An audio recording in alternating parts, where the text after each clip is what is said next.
All right, we are back to go over the Title Contingency Addendum.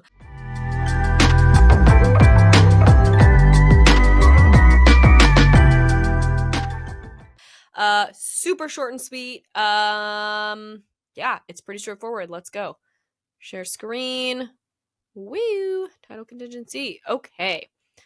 This one is great. So, always date, buyer, seller names, property address. That does not change. You will see on any addendum. That is the top. Again, super short, title contingency. This agreement is subject to a buyer's review of a preliminary commitment for title insurance, together with any easements, covenants, conditions, and restrictions of record, CC&Rs. Sellers shall have 5 days, if not filled in, from either the date of the buyer's receipt of that preliminary commitment or from the date of mutual acceptance. Now, it has buyer's receipt as the default. I always check it anyway, but the reason that we want to do date of going off of the date from the receipt is that if you don't receive the title commitment the same day that your offer is accepted, it means that you may not be able to actually have that proper review period to see if there's anything wrong, to then give a disapproval to the seller if there is like a discrepancy that you're like, ooh, actually, I didn't know that the CC&Rs listed X, and that's what I was planning on using the property for, and so I'm, dissatisfied, then that would essentially terminate that agreement. You would get your earnest money back.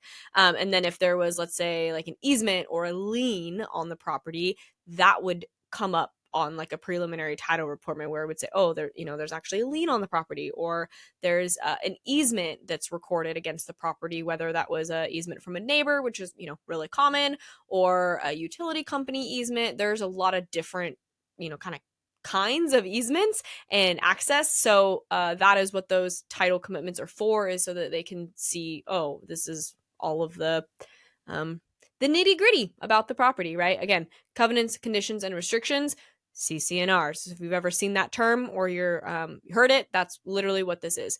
The next thing is supplemental title reports and marketable title. So most importantly, this document doesn't get the seller out of providing what we call a marketable title at closing. And what that means is like a free and clear title. So it means that if there's a lien, if there's usually it's a lien.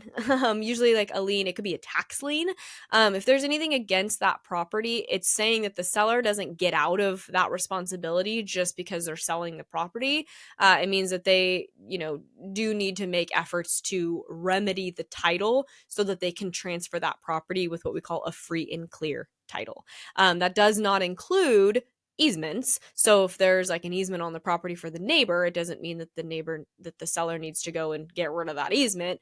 It just means that, again, free and clear, meaning there's no, usually again, liens against the property that would hinder the new buyer. That's pretty much it on the title side of things. Supplemental title report, it's not super common that there is a lot of title issues. However, if there is something that's on title that needs to get addressed prior to close and it's holding up the transaction, it means that we can keep, basically it says the closing date shall be extended as necessary to accommodate the foregoing times for notices. So, if we're getting up to the closing and there's still something that hasn't been cleared and it needs to, that we're able to do those extensions. Sorry, my dog is like itching. I'm sorry that you're itchy, bud.